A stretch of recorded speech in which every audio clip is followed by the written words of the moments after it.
Hola, ¿qué tal amigos? ¿Cómo están? Mucho gusto en saludarlos.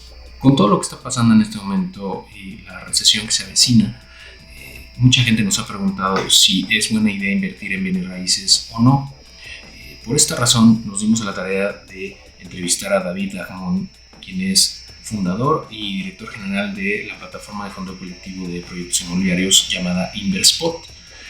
Él nos explica en esta entrevista cómo ve la situación actual en términos económicos y sociales, cómo los bienes raíces nos pueden ayudar a proteger nuestro patrimonio y qué es lo que se espera que ocurra en la industria de bienes raíces en el corto y mediano plazo, no nada más en el fondo colectivo, sino en general. También le hice unas preguntas, por ejemplo, que la comunidad me ha hecho frecuentemente, por ejemplo, si es buena idea o no comprar una casa o un inmueble en este momento. Y finalmente nos explica qué es lo que está haciendo Inverspot en este momento en cuanto a los proyectos que traen, qué mejoras están haciendo en sus procesos, qué noticias nos tienen sobre la regulación fintech, entre otros temas. Entonces, pues los invito a quedarse a esta entrevista que hicimos mi amigo Julio Chávez y yo. Espero que les resulte muy interesante y les ayude a tomar mejores decisiones sobre qué hacer con su dinero en estos tiempos de crisis.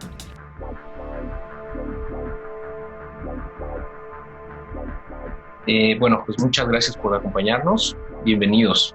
Y yo creo que tenemos temas que a la gente le va a interesar mucho. Principalmente, obviamente vamos a hablar de temas de bienes raíces, pero antes de pasar al tema de la plataforma de Inverspot y de las bienes raíces, cómo pueden ser activos, refugio, nos gustaría saber un poco cómo están viendo la situación actual en términos económicos y en términos sociales.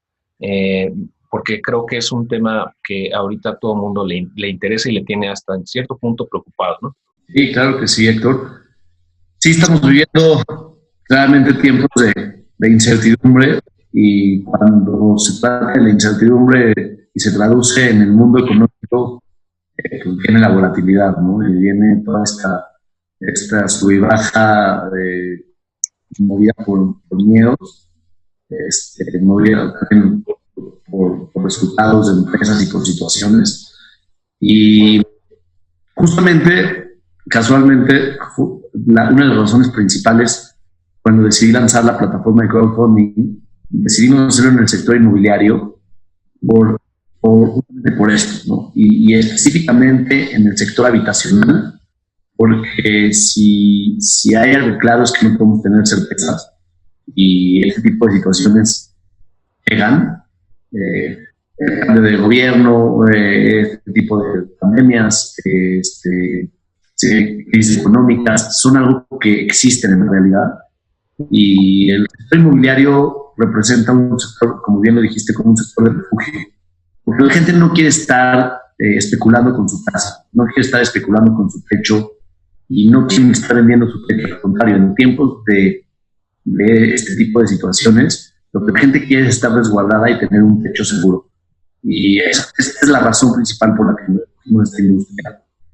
El modelo de negocio, bueno, iremos platicando, pero está fundamentado y está respaldado justamente por eso, ¿no? Porque estamos trabajando con el dinero de la gente y estamos siendo intermediarios para que la gente pueda invertir.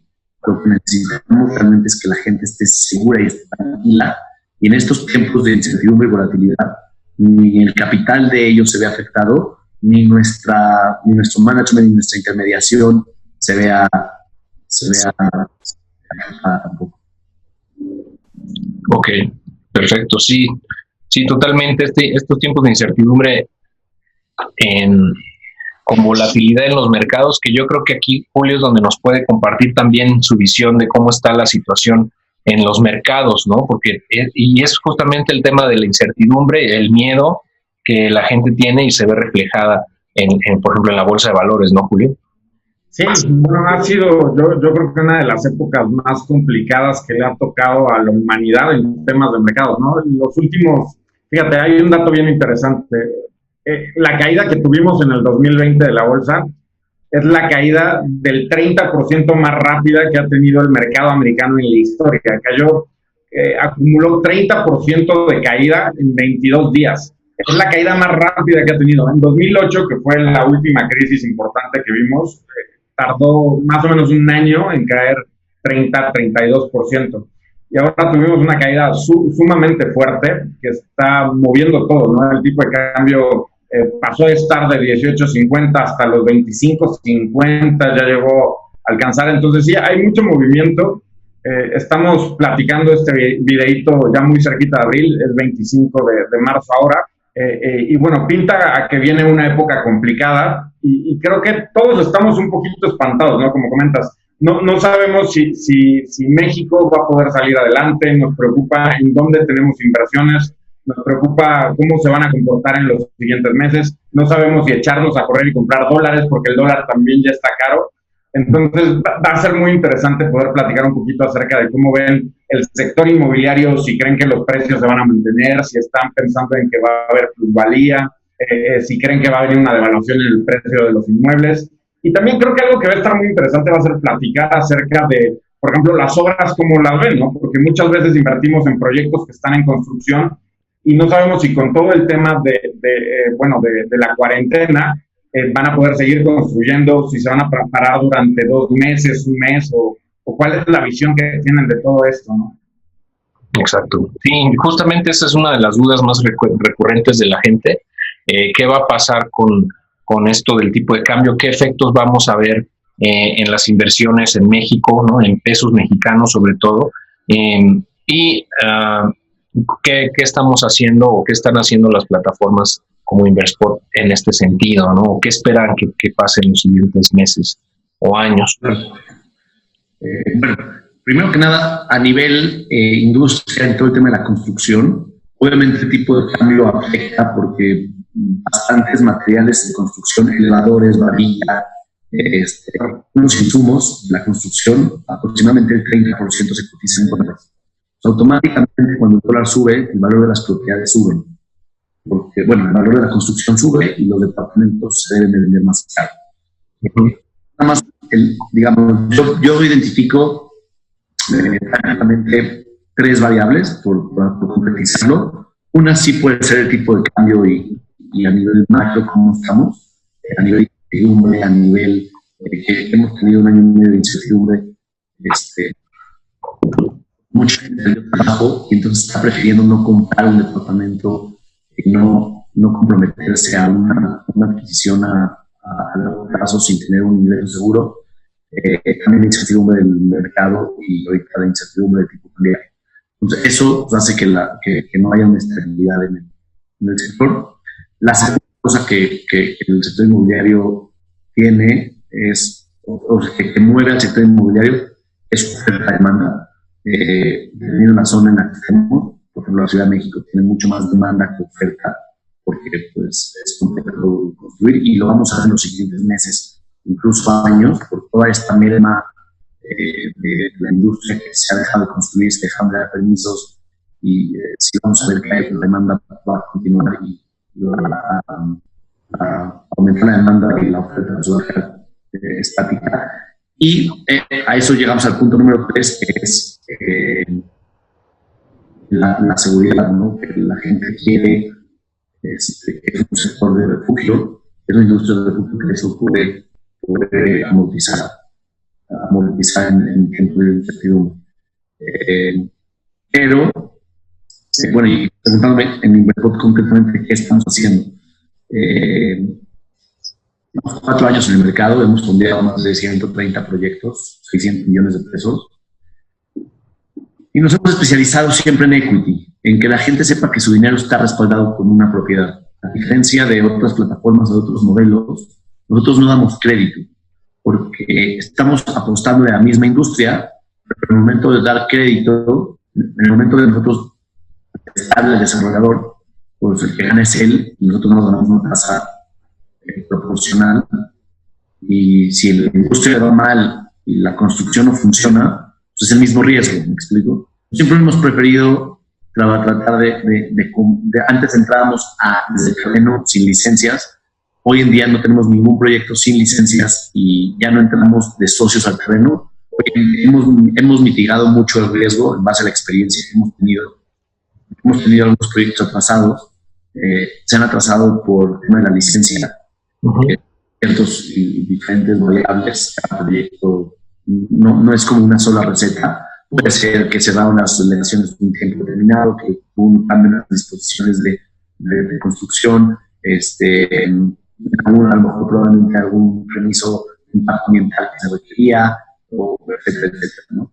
Entonces, por esa parte, nosotros lo que hicimos es mitigar todo el tema de las licencias. No entramos en proyectos que no tengan licencias y nada más, hoy, bueno, de 7 meses para acá, estamos intentando nada más adquirir propiedades, que el desarrollador se comprometa a que la primera unidad que venda de todo el desarrollo va a ser la unidad de repago para nuestra inversión.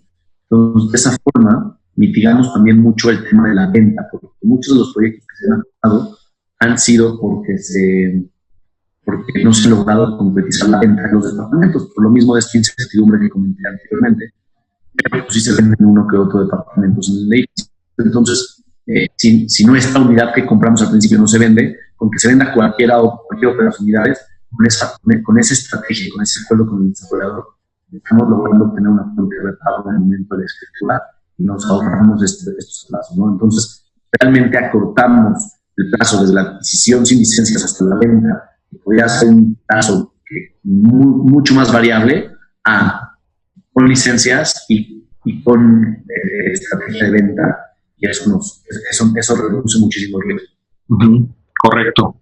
Sí, de hecho, eso es lo que hemos visto, ¿no? En Julio aquí nos puede compartir un poco de su experiencia invirtiendo y en la personal también, ¿no? Donde empezamos, yo empecé como en 2017, si no mal recuerdo, a mediados de 2017. Y sí, como mencionas, a mí me tocó estar en uno de esos proyectos que se atrasó por el tema de las licencias. Se atravesó el sismo de 2017, obviamente, y eso pegó muy fuerte con las construcciones en general, en todo lo que mencionas de los permisos, etcétera. Y yo creo que esto que mencionas de las licencias, o sea, que entren ya nada más en proyectos con licencias y que tengan ya la estrategia de venta para que en la primer propiedad o primer departamento que se venda es la que va a pagarle a los inversionistas. Yo creo que con eso sí ayuda muchísimo a reducir el plazo y sobre todo a lo que puede salir, a lo que podría llegar a salir mal en ese periodo, ¿no? O sea, minimizas mucho la probabilidad de atraso. Y aclarar, y obviamente estamos entrando en una industria real, con los riesgos que esto implica, o sea, el caso en venta, el riesgo de atraso en construcción. Estamos trabajando para minimizar lo más que se puedan estos riesgos en la industria, que no garantiza que no pueda llegar a haber un atraso o una suspensión de hoy, como bien lo dijo Julio, no sabemos si se va a poder seguir construyendo, y eso podría atrasar, independientemente de que haya licencias, independientemente de que haya un acuerdo, pues sí puede llegar a hacerlo, ¿no? Entonces, también dentro de los plazos que nosotros ponemos como estimados, hemos estirado mucho más la liga. También por eso han bajado un poco los rendimientos. No es de que invertir en construcción deja menos, pero a nivel anualizado, la tasa anualizada antes daba 20-21%, y estamos dando un promedio 16, 17, 18. No significa que ganas la gente menos. Realmente lo que estamos haciendo es estamos estirando el plazo de tiempo para ser más responsables en esta precaución, y eso hace que el anualizado esa utilidad se permee entre más tiempo. Y por otro lado, tengo una pregunta que me gustaría hacerte. En este momento, ya llevamos un par de días en todo este movimiento del coronavirus y la cuarentena y demás. Los desarrollos que ahorita tienen trabajando, ¿tienes algo de feedback al respecto? ¿Sabes si se están frenando, si se planean cerrar un poco de tiempo, siguen trabajando normalmente? Porque también las personas que trabajan en la construcción no se pueden frenar muchas semanas, ¿no? Son personas que viven al día y necesitan seguir trabajando. Entonces, ¿tienes algo de información al respecto en este momento? Ya, hoy en día trabajamos con más de 40 desarrolladores. Cada uno ha tomado posturas completamente distintas. Hay unos que siguen trabajando normal, otros que sí suspendieron actividades. Los mínimos realmente no la mayoría, pero todavía no hay un decreto que prohíba no hacerlo. Y como bien lo dijiste, mucha gente está haciendo home office, pero pues todos los albañiles y toda la gente que trabaja en obra no hay forma de hacer home office, entonces con las precauciones necesarias de distancia y higiene están siguiendo trabajando. Lo mismo los equipos de venta de departamentos, tengo entendido que sí se están haciendo citas. Si la gente quiere ir a buscar casas, sí se están atendiendo a la gente con las precauciones de higiene y distancia que se requieren. Y también yo como inversionista, yo tengo inversión en un par de desarrollos y yo entiendo que es un evento extraordinario, ¿no? Nadie espera que en algún momento llegue una pandemia y se paren las cosas y es algo, fuera del control de los desarrolladores, de ustedes, de nosotros, de absolutamente todos, ¿no? Pero es interesante ver cómo van fluyendo los proyectos que tenemos por allá, ¿no? Es increíble porque parecía que es una historia de una montaña rusa, porque desde que arrancamos con Investor, todo han sido eventos extraordinarios, ¿no? El terremoto, los cambios de regulación, la pandemia, el cambio de gobierno, la incertidumbre, la volatilidad, las tasas altas, todo ha sido un evento extraordinario. Algo a recalcar que se me olvidó decirlo, uno de los factores que más influyen también en el sector inmobiliario habitacional es el crédito hipotecario. Y durante los últimos 4 años estuvimos viendo tasas altas, 10, 11%, y ahorita ya empezamos a ver el mercado 7.5, 8, 8.5. Eso también incentiva la adquisición del dinero, ¿no? Ahorita sí, la tasa de referencia, pues se va a poder incentivar un poco más la industria. Que también en Estados Unidos está bajando la tasa, entonces tal vez en México bajen un poco más la tasa y eso se vea reflejado en las hipotecas, ¿no? Que sería algo bueno para la gente. Tal vez suceda. Correcto. Sí, justamente eso era lo que te quería preguntar, David, porque frecuentemente me preguntan, oye, ¿y qué tan buena idea es adquirir un inmueble en estas condiciones o en estas circunstancias, ¿no? En donde vemos que, por un lado, las tasas de interés están bajando, que está bien, ¿no? Porque terminan pagando menos de hipoteca en intereses, pero por otro, estamos viendo incertidumbre económica y que el peso probablemente siga perdiendo terreno frente al dólar en el largo plazo, ¿no? Obviamente, en el largo plazo es un hecho, pero sobre todo en los próximos 5 años esperamos que tal vez esa tendencia siga siendo así, ¿no? O sea, por ejemplo, el brinco que dimos de 19 a 25 en estos últimos 15 días, eso al final le mete mucho miedo a la gente porque dice, bueno, y si invierto en un inmueble aquí en México en pesos, ¿cómo me va a afectar en el mediano o largo plazo? ¿No? Y no saben, o sea, tienen esa duda de si es buena idea o no invertir en una casa, por ejemplo, en este momento. ¿Tú qué le dices? Sí, lo reitero porque es importante. Si vemos las curvas de la bolsa y vemos los precios del mercado habitacional, no tiene nada que ver. O sea, realmente sí tener un departamento, una casa, vale lo que pagaste. La gente no está dispuesta a jugar con su patrimonio. Los ladrillos siempre han sido el resguardo para conservar el valor de tu dinero, por así decirlo. Dos, en estos días, si la gente tiene liquidez, obviamente teniendo la liquidez guardada para poder sobrevivir los próximos meses y tiene un flujo de ingreso garantizado y tiene flujo restante para poder invertir.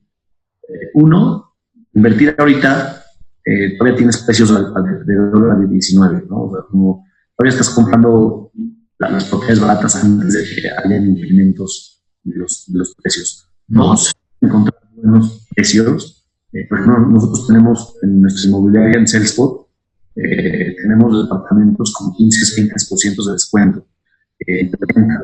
Entonces, si la gente ya los paga de contado, puedo obtener de aquí a 10, 12, 15 meses un 15-20% de plusvalía porque estamos vendiendo en precios de referencia, ¿no? Eso también es un factor para poder generar una utilidad.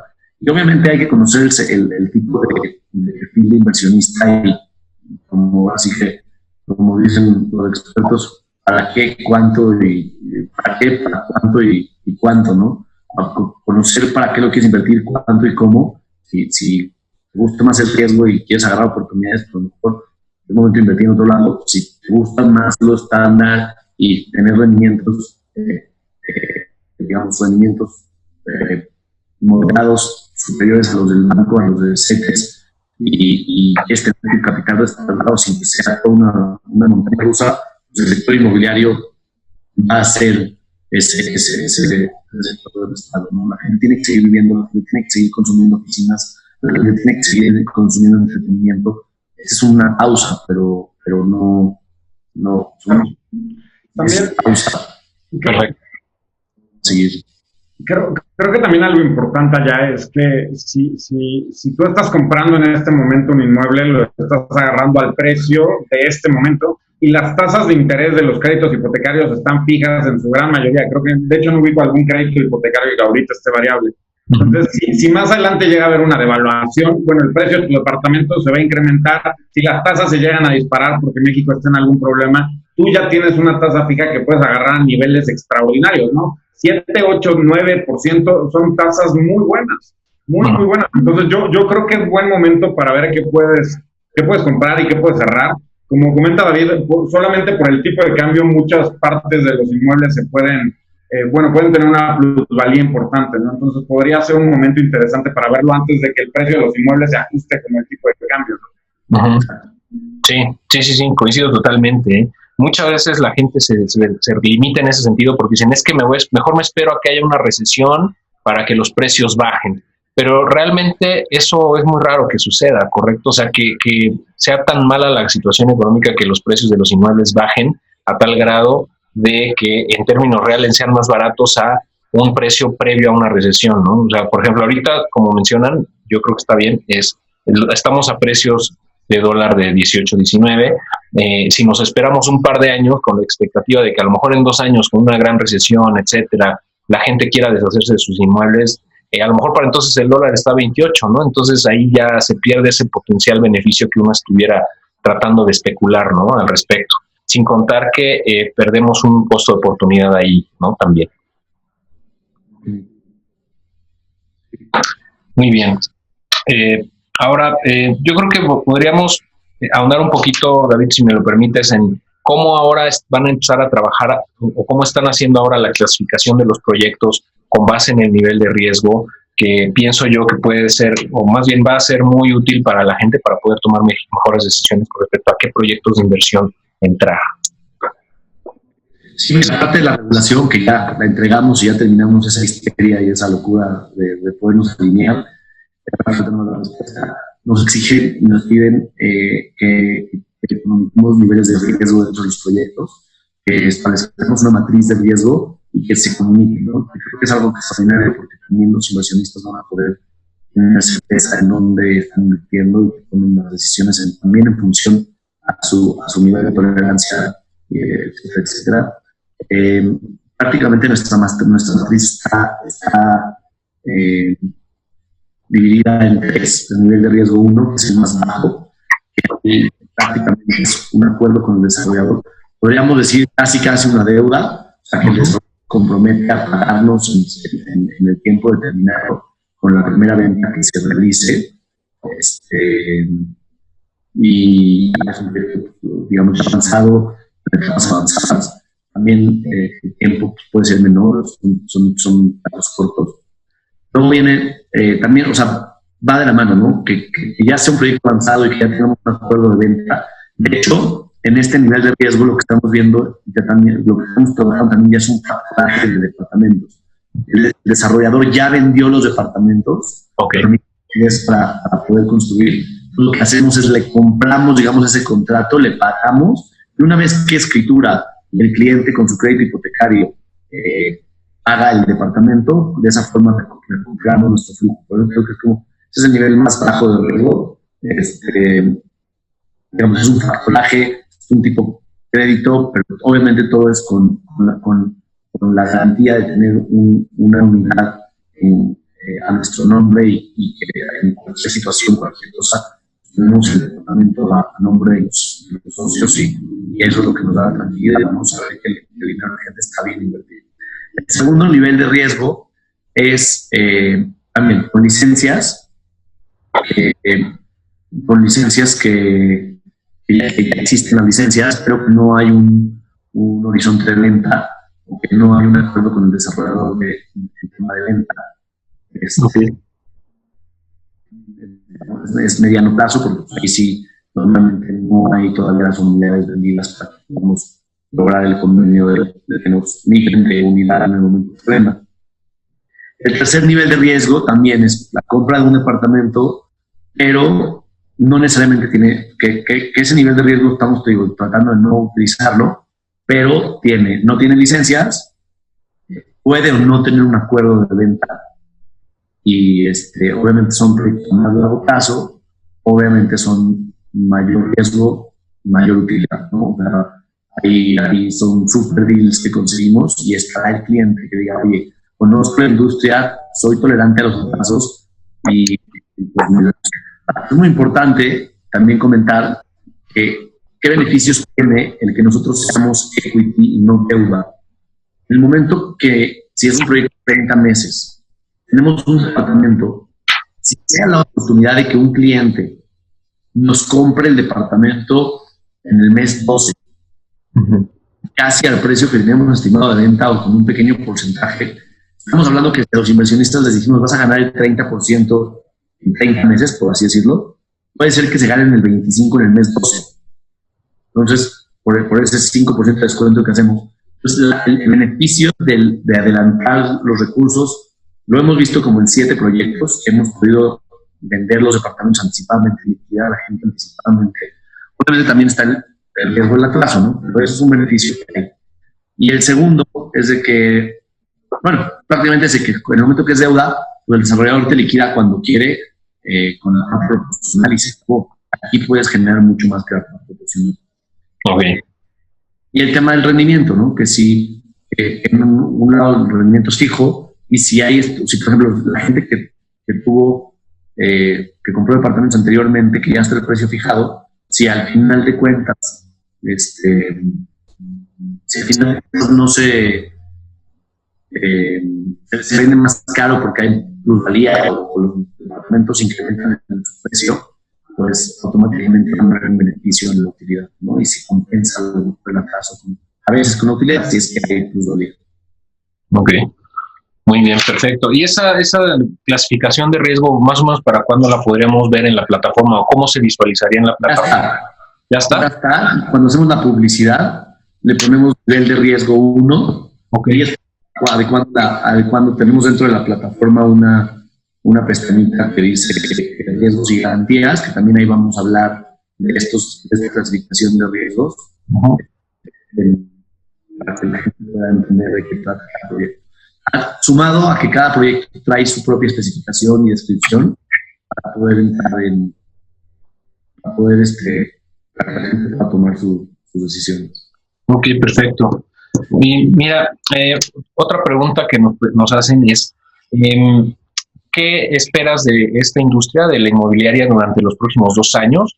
Considerando que, ya lo hemos contestado más o menos, pero creo que valdría la pena puntualizar. Considerando que en este año se estima una contracción del Producto Interno Bruto, ¿no?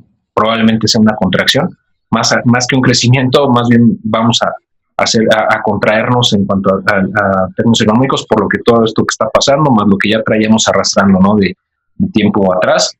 ¿Tú cómo ves la industria inmobiliaria en este sentido?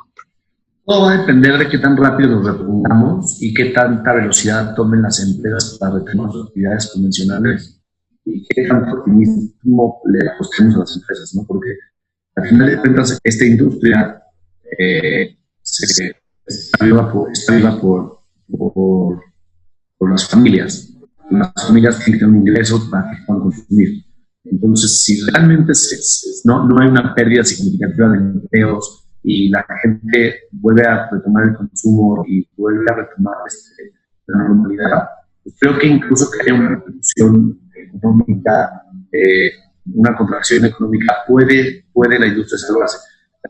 Que la industria inmobiliaria y en el sector habitacional en específico es una industria donde es casi canasta básica, ¿no? La gente tiene que tener un techo donde vivir, no hay de otra.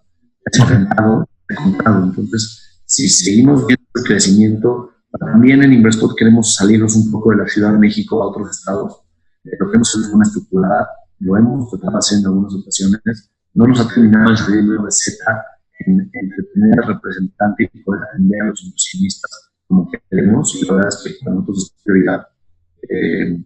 De hecho, justamente lo que tratamos de hacer es que siempre atención personalizada, porque luego la gente puede llegar a pensar que los rendimientos son fijos o pueden ser para abajo y no se pueden dar para arriba, etcétera. Entonces, queremos decir a los inversionistas cuáles son todos los riesgos y garantías que tienen para tomar una buena decisión. Por eso nos gusta dar la atención personalizada, para que no haya malentendidos. Entonces, también por eso nos ha costado un poquito de trabajo de expansión, y creo que evidentemente sí va a depender mucho de cómo se responda el mercado y el sector y el desempleo, para que esta industria pueda tener un beneficio. También me ha tocado mucho, y muchos de las propiedades que hemos tenido, muchos fondos de Estados Unidos están volteando a ver a México para convertir el sector de vivienda a un sector de renta. En México estamos ya viendo muchos que llaman co-living, están usando a generar empresas muy grandes. Entonces, entran ya no nada más las familias a adquirir las propiedades, sino entran también los fondos, donde están los inversionistas que compran Airbnb, fondos institucionalizados que están buscando 6-7% de Estados Unidos, están comprando grandes cantidades de propiedades. Eso puede hacer que se defienda un poco también la industria.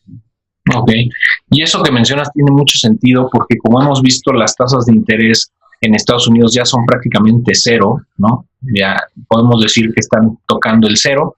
Entonces, pues muchos inversionistas están buscando otros mercados para que su dinero crezca más. México, a pesar de todo lo que está pasando, considero que sigue siendo una opción muy atractiva de inversión, ¿no? Como estas que tú comentas, de capital institucional que está invirtiendo fuerte en desarrollos inmobiliarios, en actividades turísticas, ¿no? Porque la derrama económica en ese sentido, si bien ahorita estamos en un periodo o un bache, ¿no? Por todo lo de la pandemia del COVID, pues es algo temporal que eventualmente vamos a superar y va a repuntar la demanda, ¿no? 100%. O sea, van a haber formas de poder levantarse ¿no? Y es importante. Excelente. Sí, va a ser un poco complicado, pero tenemos que brincar esta de una u otra forma, ¿no? Sí, definitivo. Y que viene también el optimismo, viene también la creatividad, viene también la proactividad con la que cada persona como individuo quiere enfrentar esto. Una vez, me acuerdo perfecto, mi papá siempre me lo dice, en el terremoto del 85 hubieron dos tipos de personas: los que lloraron porque se cayó su ladrillo y los que se pusieron a vender ladrillos. Claro. Está esta actitud con la que la gente lo quiera tomar. Y bueno, nosotros nos seguimos reinventando, lanzamos para las plataformas para Mac y Android para poder tener mayor creatividad. Seguimos buscando productos que den la seguridad que los inversionistas están pidiendo. Trabajamos los tickets de inversión para que más gente pueda conocernos. Estamos siguiendo utilizando el modelo para tratar de minimizar los atrasos y en conformidad de los inversionistas, que sabemos que sí hubieron algunos proyectos que nos han pegado por algunas situaciones, pero gracias a Dios hemos liquidado 52 proyectos, hemos dado más de 40 millones de pesos de utilidad. Nunca en ningún proyecto hemos dejado de dar utilidad, a lo mejor un poco menos, pero nunca nadie ha perdido dinero, nunca ha perdido capital, y estos indicadores para nosotros no nada más nos dicen que vamos bien y que somos la industria correcta, sino que también podemos seguir mejorando y seguir optimizando, ¿no? Entonces, también va a depender mucho la creatividad y la energía con la que decidamos hacer esto. Obviamente, sí, a veces contratamos más en gastos, contratando más en estrategias, pero utilizando más el modelo de negocios. Y como Inverspot, todos lo tienen que hacer, no lo va a quedar de otros. Fíjate, David, creo que tocas puntos bien interesantes que me gustaría recorrer un poquito. Hablando un poquito en específico de Inverspot, veo que, por ejemplo, los mínimos han ido mejorando, ¿no? Son más accesibles para las personas. Veo ahora, por ejemplo, el mínimo que tienen en la plataforma ronda alrededor de los 20,000 pesos, ¿verdad? Sí, decidimos empezar a bajar un poco los montos. No los vamos a bajar mucho más, la verdad, por una sola razón. Nos gusta atender al cliente y tener inversionistas de 1,000 o 5,000 pesos requiere muchas horas hombre y no usted. Y también hay un punto, o sea, entiendo que la tecnología nos permitiría recibir cientos de inversión, pero se mermaría mucho la esencia de la razón por la que fundé Inverspot. Fundé Inverspot no nada más para hacer una fintech, sino también para darle a la gente la tranquilidad y la seguridad de que todos podamos ganar. Y cuando una persona tiene incertidumbre o no le contestan el teléfono, no está ganando. Porque no nada más se trata de ganar dinero, también se trata de ganar atención, seguridad, claridad, lo que se merece. Entonces, si no, o sea, el monto de 20,000 pesos es como lo que nosotros nos sentimos cómodos, que todavía podemos dar una buena atención al cliente, que sepa realmente que vamos a atender. Y es algo padre también porque aunque tengan montos pequeños, pueden diversificar, ¿no? Pueden invertir 20 en cada desarrollo y reducir un poquito el riesgo que tenemos. Los plazos he notado que hay algunos proyectos que van desde 6 a 8 meses, ¿correcto? O sea, hay proyectos que son cortos y hay algunos de 40 meses. Es correcto. Muchos de los proyectos que son a corto plazo, aproximadamente son acuerdos con desarrolladores para la recompra o el pago de nuestra inversión con la utilidad, porque no le metimos mucho. Y los que son a mediano plazo, 12, 15, 18 meses, tenemos 3, 4, 5 meses más de estimados, ¿no? Para poder, pues, Padrísimo. Sí. Entonces, es interesante. Fíjate, yo tengo un par de inversiones con ustedes, pero también me ha aventado un clavadito dentro de la página de Inverspot. Veo por ahí tienen una sección de proyectos concluidos. Y lo que hice, nos sentamos un ratito aquí en el equipo y nos pusimos a ver, me parece que vienen 45 proyectos ya concluidos, ¿no? Y lo que hicimos fue anualizar la tasa que se obtuvo en estos 45 proyectos, y lo que vemos es que la tasa promedio pagada, después de todo y con el plazo que haya sido y demás, fue del 19.76%. Nosotros, no alcanzamos a saber si hay más proyectos que ya ustedes realizaron o menos proyectos, no lo sé, pero esa es la tasa que nosotros podemos ver en proyectos concluidos. ¿Cómo ves tú el tema de la tasa? Porque aquí yo he notado en mis inversiones, las tasas en las que yo estoy invertido van desde el 17-18%. Traigo algunos proyectos que agarré en muy buena época con 22-23%. Yo creo que ando alrededor del 20%, pero noto que en algunos proyectos hay atrasos, y también he notado que muchas veces cuando los proyectos atrasan, pagan más. Entonces creo que no es tan fácil como inversionista entender en dónde estamos parados, como cuánto tiempo va a quedar y como qué tasa vamos a tener, pero al final veo que los proyectos concluidos tienen una tasa arriba de lo que hoy se ofrece. Entonces me gustaría saber un poquito más al respecto. Mira, si es un rendimiento, o sea, si es el rendimiento promedio que no lo dices, no lo llamo yo tasa, porque como una tasa es como algo muy definido en el plazo, en el tiempo. Okay. Sí es como el retorno de inversión. Realmente no es fácil, o sea, no es como que le prestas a un desarrollador y haces con un par de control. Sí lo hemos minimizado estas variables y esta fluctuación sobremanera, pero sí es importante recalcar que depende de que haya una venta para que esto se realice. Mucha gente nos pregunta, oye, quiero tener un poco más de certeza del horizonte. Y hay departamentos que están terminados hace 6, 7 meses que no se han terminado de vender, o un poco más incluso. Y hay departamentos que nos llegan ofertas que a la media hora dijimos, es que íbamos a dejar el 23%, pero nos cayó una oferta de 15%, y a nivel directivo, en el consejo de Inverspot, tomamos la decisión. No es una decisión unilateral, es una decisión pensada en el inversionista y en el beneficio que pueden obtener. Si se castiga la venta, pues a veces preferimos es que, ok, iba a dejar el 23, el 25%, pero nos está llegando una oferta hoy y hace 7, 8 meses nadie lo iba a ver y ahorita hay un cliente interesado, no lo queremos dejar ir. Bueno, pues vámonos al 16, 17%. La gente recupera su dinero y lo puede volver a invertir. En algunos casos, si ha llegado a haber este digamos, este mal trago de que no se vende al precio que estimábamos o que nos da una oferta un poco más baja, pero es buen momento de soltarlo. Nosotros como inversores lo que ofrecemos que esta gente va a reinvertir la comisión que normalmente nosotros podemos llegar a ganar, la tengan ellos como beneficio, ¿no? Entonces se compensa un poco el rendimiento con lo que se puede ganar para que no se vean perjudicados. Mi filosofía no es ganar una vez y no es ganar por una operación.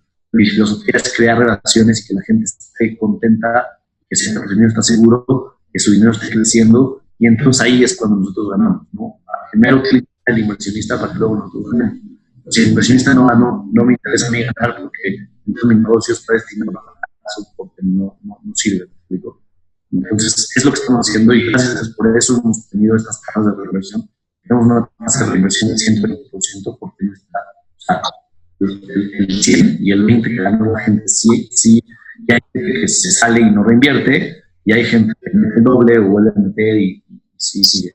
Un caso en específico en estos últimos días, el estimado de rendimiento iba a ser el 30%, el crédito hipotecario del terreno se consumió un poco más los intereses, al final el rendimiento dice que es el 30%, fue el 23%, y recibí un mensaje y me dijeron, oye, estuve enojado 2 semanas por el comunicado porque acabamos de ganar un 7% que teníamos estimado, y me dice, pero después de ver cómo están las cosas, que la gente estaba perdiendo dinero hasta para haber comprado un boleto, está bien, al menos el dinero está bien y estoy recuperando y estoy seguro, me da mucho más tranquilidad. O sea, me habrá pedido casi una disculpa y diciéndome, encima de ti, no entiendo, sí, obviamente a todos nos duele y todos tenemos una expectativa, pero siempre estamos al pendiente de que su dinero crezca. Es mi prioridad. Y el día que no crezca, seremos los primeros en dejar de subir proyectos. Entiendo. Mira, la verdad es que creo que de cualquier forma la tasa es privilegiada, ¿no? Con un poquito de atraso, un poquito más, un poquito menos, entre 20 y 17, claro, todos queremos que sea 25, 30 o 35 al año, pero digo, también es una muy buena tasa. Y el promedio de tiempo, por así decirlo, si estamos hablando de promedios en promedio, porque hay atrasos y hay preventas, más o menos 18%, a 19% a 18 meses, estás en la más baja, por así decirlo, que me estoy yendo muy conservador, nuestro retorno anual es mayor, al 12% te estás duplicando lo que se está. Entonces, obviamente, ahorita bajando los montos, la gente va a poder diversificar más y va a poder llegar a ese promedio. Está maravilloso. Fíjate, algo que yo he notado es que de la cartera que yo tengo, alrededor del 80% presenta algún atraso. Y justo parte de lo que yo me estaba preguntando, mi cartera es pequeña, son 5 propiedades, de las 5 tengo 4 que están atrasadas. Tampoco es la muestra total, yo no sé cómo esté la muestra total de Inverspot, pero a mí me gustaría... El 50% de los proyectos presentan un atraso de 2 a 6 meses, que es algo convencional normal, o sea, por la industria en general, y el otro 50%, bueno, un 10% de los proyectos sí trae un pico más allá de 6 meses de atraso, y el otro 40% estamos al día, incluyendo los nuevos proyectos prácticamente, ¿no? Ese 40% son los proyectos con las nuevas formas y los nuevos acuerdos que obviamente reducen mucho más el riesgo. Y si los proyectos, por ejemplo, que tienen de 6 meses de atraso, son algunos proyectos que pasamos por la curva de algunas épocas que han sido difíciles, o por la incertidumbre o por el precio del departamento que nos termina de vender. Claro, también puede ser algo circunstancial por el temblor. Ahorita con la pandemia, yo entendería que se retrasen un par de meses más los proyectos que tenemos.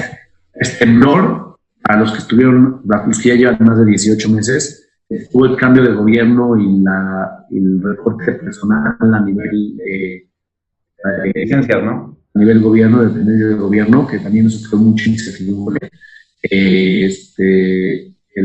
Ahorita el cambio de las disposiciones de que se daron la ventanilla 3 meses para permisos, ahorita el año pasado para lo que se emitió el nuevo gobierno, de septiembre a enero prácticamente no hubo forma de avanzar con trámites. El recorte de personal en las delegaciones para poder sacar todos los trámites y permisos. Hicieron un cuello de botella horrible por tratar de ahorrar. Y ahorita está incertidumbre, ¿no? Que no sé cómo va a poder quedar. Pero te digo que han sido casos extraordinarios que sí que estos sean los atrasos. Y creo que es parte de lo que nosotros como inversionistas tenemos que entender, ¿no? Si estamos invirtiendo en un tema inmobiliario que es construcción, no podemos esperar que como relojito todo funcione si hay factores externos que nos pueden retrasar, y no forzosamente es malo. De hecho, digo, ya platicamos un poquito de esto, pero yo he visto que en algunos proyectos que se atrasan, de alguna forma la plusvalía del inmueble, no sé, la inflación, el precio de venta, hacen que las condiciones de salida sean un poco mejores que cuando lo tenían planeado. O sea, por ejemplo, en el proyecto, Héctor tiene por ahí también un proyectito que estaba atrasado y la tasa subió, ¿no? Iban a ser, no sé, 10% a un año y eran ahora 15% año y medio, ¿no? Por decirte algo. Correcto. También eso suele suceder, ¿no? Nos tardamos un poco más de tiempo, pero la tasa mejora. Así es. Sí, la verdad es que sí hay algunos proyectos que han tenido plusvalía. Hoy también por la incertidumbre no necesariamente tienen una plusvalía. También la gente que está comprando propiedades está buscando oportunidades. Entonces, esa plusvalía se puede llegar a negociar. Al final, sí vender el departamento con el estimado. Si se puede generar un poco más, buenísimo. Tenemos un departamento que estamos por semana, tenemos la lista de precios en 5.800.000 pesos y nos llega una oferta por 6.100.000, ¿no? O sea, entonces esos 300.000 son 5% más del estimado que teníamos, y eso es muy bueno. O sea, hay variables. Tenemos un departamento lo tenemos en 9.800.000 pesos en el precio de lista y no se ha podido vender. Los departamentos premium y precios altos no los estamos pudiendo vender. Y en 9 millones de todos lo hemos sacado. O sea, le bajamos 800.000 pesos de precio y ni así. Por eso también tomamos la decisión de no invertir en proyectos con más de 3, 4, 5 millones de pesos al final, porque eso es lo que sí realmente se está consumiendo, ¿no? Lo premium ahorita, la gente que tiene grandes capitales está esperándose, está viendo cómo avanza el gobierno y todo para poder seguir comprando su casa y así. Correcto. Muy bien. Pues está muy interesante todo. La verdad es que tocamos muchos temas ya. En mi lista de pendientes aquí ya tocamos prácticamente todo. Solamente faltaría, si están de acuerdo, para cerrar, me gustaría que nos contaras, David, un poco de cuáles son los planes que traen para este año y el que viene en Inverspot. O sea, me refiero a estrategias o a planes de crecimiento, ¿no? Algunas los has comentado, pero creo que podríamos puntualizar ahí algo. Y también el estatus de la regulación, ¿cómo ves? ¿Cómo van con eso? ¿Para cuándo podríamos poder ya tener buenas noticias con respecto a que están ya listos para ser regulados por la Comisión Nacional Bancaria? Entregamos todo, trabajamos meses y meses arduamente para poder entregar la regulación. Esperemos que de aquí a 4 o 6 meses se nos entregue ya la licencia. Eso nos va obviamente a abrir mercado y a generar mayor certidumbre. También jugamos con la incertidumbre de la industria de platform y fintech. En el tema de la regulación, ¿no? Muy bien. El tema de Inverspot, parte de lo que tenemos pensado es poderle apostar un poco más a ciertos desarrolladores que nos han quedado bien, poder comprar mayor cantidad de unidades por proyecto, a cambio de poder tener nosotros el control de venta, de la caseta de ventas.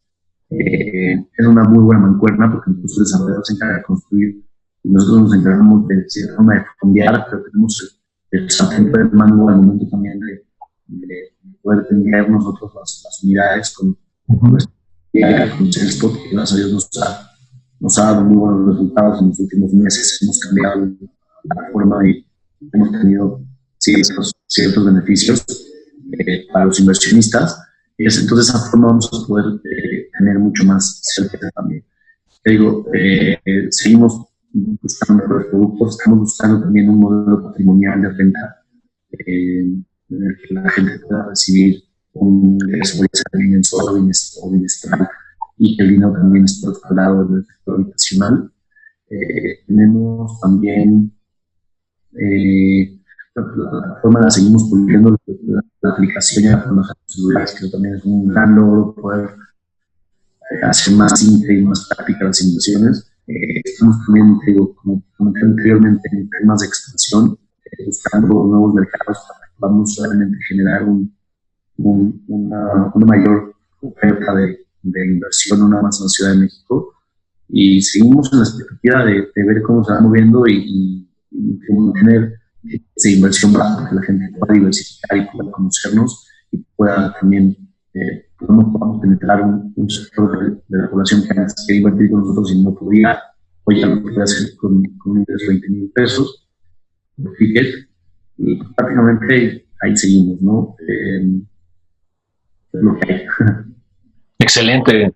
Una pregunta, digo, la verdad es que no sé si sea viable por el tipo de negocio, pero en algún momento tienen pensado sacar algo similar a un mercado secundario, que es algo que han estado platicando muchas empresas fintech, como para poder revender las inversiones que tenemos o obtener liquidez de alguna Lo tenemos en el mercado secundario. De hecho, tenemos clientela para el mercado secundario.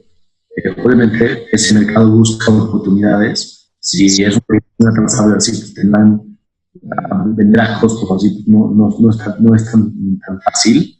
En el área de atención al cliente puedes y tenemos un apartado dentro de la plataforma donde tú puedes poner a la venta tu participación y nosotros con nuestra base de datos de clientes podemos.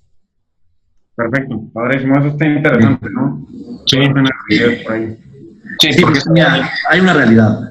Si bien el sector inmobiliario y temas de escrituras y clientes, etcétera, es muy complejo hacerte líquido, no es una inversión tan líquida. El tema de Inverspot no. El tema de Inverspot sí te permite esta liquidez y esta salida, ¿no? Hay proyectos de gente que dice, ok, va súper bien, ya pasaron 6 meses, me urge mi lana porque tengo que cambiar de coche porque se me lo que sea. Entonces, pueden vender su participación al siguiente día, ¿no? La liquidez en ese tipo de inversiones existe. Obviamente, si es un proyecto con ya un atraso significativo y si no puedes aprender algo de su capital para salirse, difícilmente la van a vender porque pues, nadie quiere comprar un proyecto atrasado, ¿no? A menos que no tenga un beneficio significativo. Entonces, a menos que se esperen en licencias o esperarse a que estén un poco más avanzados para poder recuperar el capital. Claro, perfecto. Excelente. Perfectísimo, David.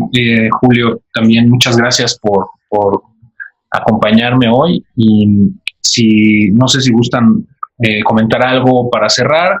Por mi parte yo creo que ya tengo resueltas todas mis dudas y las dudas que tengo que me han compartido en la comunidad. No sé si quieren comentar algo más. Gracias. Realmente pues, echarle ganas, ¿no? O sea, si vienen tiempos buenos, de la parte de Inverspot, el equipo estamos poniendo el 200%, pero cada persona a nivel personal tiene que tenemos que echarle ganas y nos va a ir bien, ¿no? Claro, y muchas gracias, David, por contestar todas mis preguntas. Creo que muchas de las preguntas que yo tengo como inversionista también lo tienen las personas de la comunidad, ¿no? Entonces, muchísimas gracias por la apertura y por el espacio y pues a seguirle dando duro, ¿no? Gracias, Julio. Es un placer verlos, platicar con ustedes siempre y seguimos en contacto. Claro que sí, David, con todo gusto igualmente. Un placer platicar contigo como siempre. Y bueno, pues ya espero pronto podamos volvernos a ver y que esto pase muy pronto. Saludos. Que estén muy bien. Cuídense.